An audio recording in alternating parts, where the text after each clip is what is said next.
উত্তরবঙ্গ সফরের দ্বিতীয় দিনে খড়িবাড়ির ইন্দো নেপাল সীমান্তের পানি ট্যাঙ্কি বর্ডার এলাকা বুধবার পরিদর্শন করলেন বাংলার রাজ্যপাল সিভি আনন্দ বোস। এদিন অবশ্য পানি ট্যাঙ্কি সীমান্ত এলাকায় নিরাপত্তা সংক্রান্ত ব্যাপারে খোঁজ খবর নেন রাজ্যপাল। তবে এদিন তিনি ওই সীমান্তের এলাকাগুলি পরিদর্শন করবার জন্য টোটোতে ওঠেন। এরপর ভারত ও নেপালের মধ্যেকার সীমানা সংক্রান্ত ব্যাপারে এসএসবির কাছ থেকে খোঁজ খবর নেন রাজ্যপাল সিভি আনন্দ বোস। পরে এখান থেকে গৌড় সিং জোত এসএসবি ক্যাম্পে আমার গ্রাম কর্মসূচিতে অংশ নিয়ে ওখানকার সাধারণ মানুষের সাথে কথা বলেন তিনি। সাংবাদিকদের মুখোমুখি হয়ে রাজ্যপাল বলেন, সাধারণ মানুষের সঙ্গে সরাসরি যোগাযোগ করতে আমার গ্রাম কর্মসূচি নেওয়া হয়।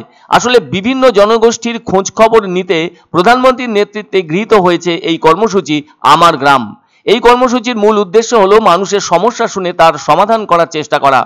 এরপর সাংবাদিকরা রাজ্যপালের কাছে জানতে চান বাংলার ভুয়ো ভোটার বিষয় নিয়ে, যা কিনা রাজ্য শাসক দল ও কেন্দ্রীয় সরকারের মধ্যে একটা প্রশ্ন সামনে এনেছে। এর উত্তর দিতে গিয়ে রাজ্যপাল অত্যন্ত সংক্ষেপে বলেন, ভুয়ো ভোটার বিষয় নিয়ে যা সিদ্ধান্ত নেওয়ার তা নির্বাচন কমিশন নেবে।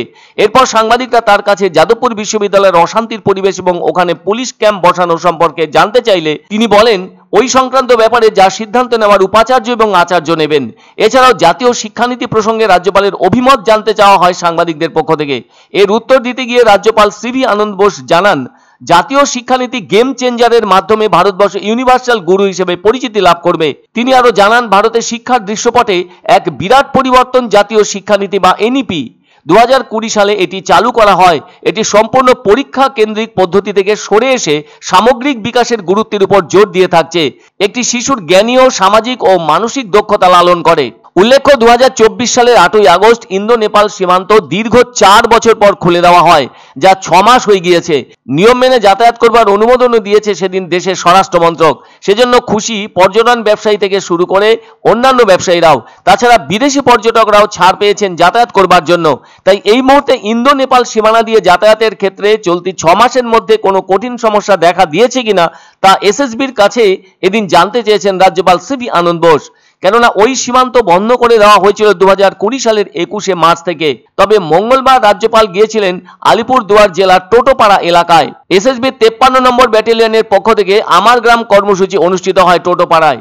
ওখানে গিয়ে দুজনকে গভর্নর এক্সিলেন্স অ্যাওয়ার্ড দেওয়া হয়। তাদের একজন হলেন টোটো সমাজের কৃতি মানুষ পদ্মশ্রী সম্মানপ্রাপ্ত ধনীরাম টোটো এবং অন্যজন হলেন সমাজকর্মী রজনী নেপালি। এছাড়াও টোটোপাড়া এলাকার 5 পড়ুয়াকে 5000 টাকা করে দেবার কথাও ঘোষণা করেন তিনি। এরপর রাজ্যপাল ওখান থেকে জলদাপাড়ায় আসেন। আর আজ রাজ্যপাল তার উত্তরবঙ্গ সফরের দ্বিতীয় দিনে আলিপুরদুয়ার থেকে চলে আসেন খড়িবাড়ি পানি ট্যাঙ্কি এলাকার ইন্দো নেপাল সীমান্তে।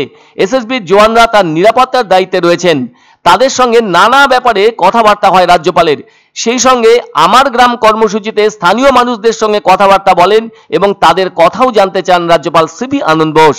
To see that our borders are protected and the travails of the people who are living in this area is something which should make us sensitive. I have come here to meet the villagers here, understand their problems and feelings and to try to find solutions for that.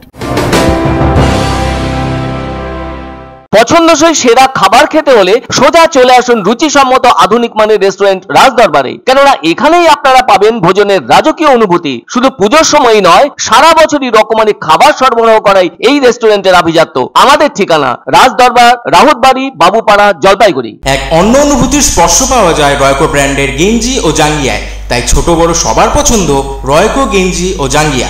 প্রস্তুতকারক Joymoni hosiery, Kolkata.